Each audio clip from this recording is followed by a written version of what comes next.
حضرت صالح علیہ السلام اور ان کی قوم عاد کی طرح قوم سمود بھی بڑی نافرمان تھی۔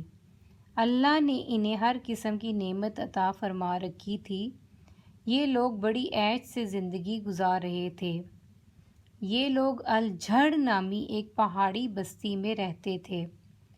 آج کل اس علاقے کو مدائن صالحہ کے نام سے پکارتے ہیں۔ یہ لوگ بڑے کاریگر تھے، پہاڑوں کو تراش کر ان میں گھر بنا کر ان میں رہتے تھے، جبکہ میدانی علاقوں میں بھی بڑے بڑے محل بنا کر رہتے تھے۔ افسوس کہ یہ بھی بت پرست تھے۔ انہوں نے قوم نوح اور قوم ہود علیہ السلام کی ہلاکت سے کوئی سبق نہ سیکھا۔ بڑے بڑے مندر بنائے، ان میں بت رکھے، انہیں خدا بنا کر پوجتے، ان کے سامنے نذرانے رکھتے، ان پر چڑھاوے چڑھاتے، ان کو خوش کرنے کے لیے ان کے آگے جانور قربان کرتے۔ ان کے بڑے بڑے بتوں کے نام یہ ہیں: وود، شمس، منات اور لات۔ یہ لوگ عجیب عجیب قسم کے برے کام کرتے تھے، خواہشوں میں ڈوبے رہتے۔ انہیں کھانے پینے اور بتوں کو پوجنے کے علاوہ اور کوئی کام نہ تھا۔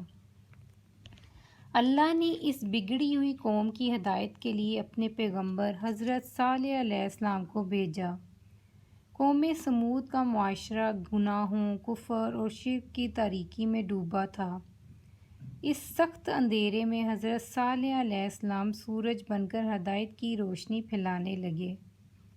آپ علیہ السلام جگہ جگہ جاتے، انہیں سمجھاتے، بات کرتے، بتوں کی عبادت چھوڑنے اور اللہ کی عبادت کرنے پر تیار کرتے، اور توحید کی طرف بلاتے ہوئے کہتے: اے میری قوم، ان بتوں کی عبادت چھوڑ دو، شرک سے بچو، ایک اکیلے اللہ کی عبادت کرو جو زمینوں اور آسمانوں کا اور جو کچھ ان کے بیچ میں ہے اس سب کا رب ہے، اس کے آگے توبہ اور استغفار کرو۔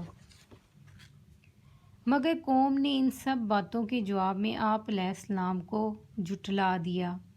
آپ علیہ السلام کی بات نہ مانی، مگر آپ علیہ السلام پھر بھی قوم کی اصلاح سے مایوس نہ ہوئے اور بڑے صبر، وقار اور حوصلے کے ساتھ قوم کو اللہ کے دین، توحید اور ایمان کی طرف بلاتے رہے۔ چنانچہ آپ علیہ السلام انہیں اللہ کی نعمتیں یاد دلاتے: دیکھو تم کتنے عیش میں زندگی گزار رہے ہو، تمہارے پاس کھجوروں کے باغ ہیں جن سے تم لذیذ اور تازہ کھجوریں ہر وقت کھاتے ہو، تازے اور میٹھے پانی کے چشمے خدا نے تمہیں دیے ہیں، گرمی سردی سے بچنے کے لیے پہاڑوں کو تراش کر ان میں گھر بنا کر رہتے ہو، کیا تم اللہ کی ان نعمتوں کا شکر ادا نہیں کرتے؟ یاد رکھو، اگر تم اپنی گمراہی میں اسی طرح چلتے رہے تو اللہ تم سے یہ نعمتیں چھین لے گا اور تم یہ پر عذاب بھیج کر تمہیں ہلاک کر دے گا۔ حضرت صالح علیہ السلام کی یہ نصیحت سن کر ایک شخص نے کھڑے ہو کر بڑی سخت لہجے میں کہا: اے جادوگر، خاموش رہ، کیا ہم اپنے خداؤں کو چھوڑ کر اس خدا کی عبادت کرنے لگ جائیں جسے ہم دیکھ بھی نہیں سکتے اور نہ جانتے ہیں؟ یہ تو بڑی بیہودہ بات ہے۔ یہ بات لگتا ہے کہ تمہارے جادو نے تمہیں سکھلائی ہے اور تم یہ سمجھ بیٹھے ہو کہ تم نبی ہو۔ وہ چپ نہ ہوا تھا کہ دوسرا اٹھ کر کہنے لگا: اے صالح، اگر تم سچے ہو تو ثابت کر دکھاؤ، کوئی معجزہ دکھاؤ جو بتلائے کہ تم رسول ہو۔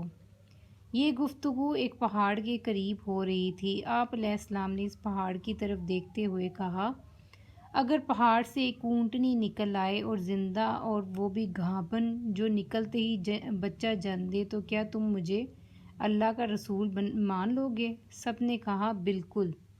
باقی کا واقعہ اگلی نشست میں انشاءاللہ۔ اللہ تعالیٰ سے دعا ہے: اے اللہ ہمیں نیکی اور سچائی کی راہ پر چلنے کی توفیق عطا فرما۔ اے اللہ ہمارے ایمان کو مضبوط کر۔ آمین۔